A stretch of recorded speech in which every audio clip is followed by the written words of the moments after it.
And thank you so much for joining us. I imagine you've been watching that speech.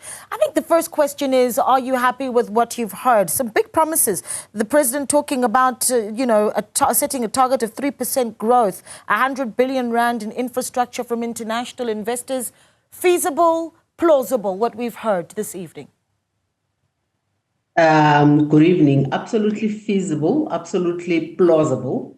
The business-government partnership that we actually have at the moment does talk about an attainment of a 3% economic growth by the end of this year as a 2025 target, because we have looked at the work that needs to be done, the efforts that need to be put in around energy, around transport and logistics, around water, around the many interventions that business and government at the moment are rallying around. And it is possible that we can actually attain that 3% economic growth. So I think he really did a decent job of a consolidation exercise, because that is what we wanted to see. We were not expecting him to announce new plans, because we have done so much already. We have put a lot of groundwork as a country in energy, in transport and logistics, in water, in visas, in municipalities, the infrastructure fund that has been there for quite some time. So he really needed to bring it together. And I think him emphasizing the fact that we now need to finish what we started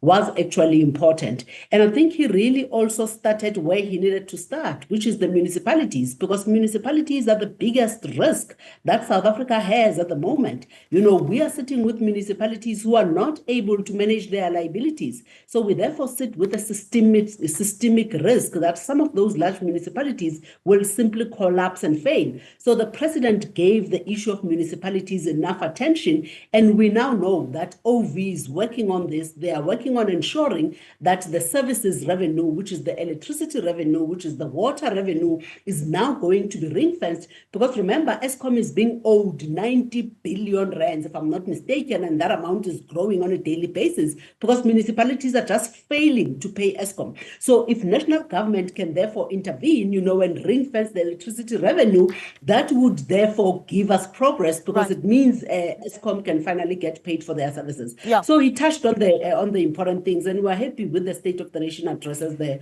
business community. Yeah, we need to fly through it because there's a lot to get through. But before I let you go, red flags though, concerns that you do have that perhaps were missing from the speech, or something that you think needs to be improved upon?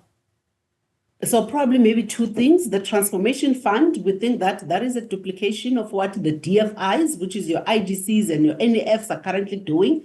It would be interesting to see that being unpacked so that we understand exactly where that money is going to come from. And I think the governance around it, this is not going to be another pot of money that is going to be created for malfeasance and for corruption. And the African Continental Free Trade Agreement is probably maybe the second one. It's tired now. We've been threatening the implementation of the African Continental Free Trade Agreement. South Africa can benefit a lot from it, but I think we are not seeing the accelerated implementation of it. So I think those probably maybe are the two things that mainly stand out from a business perspective.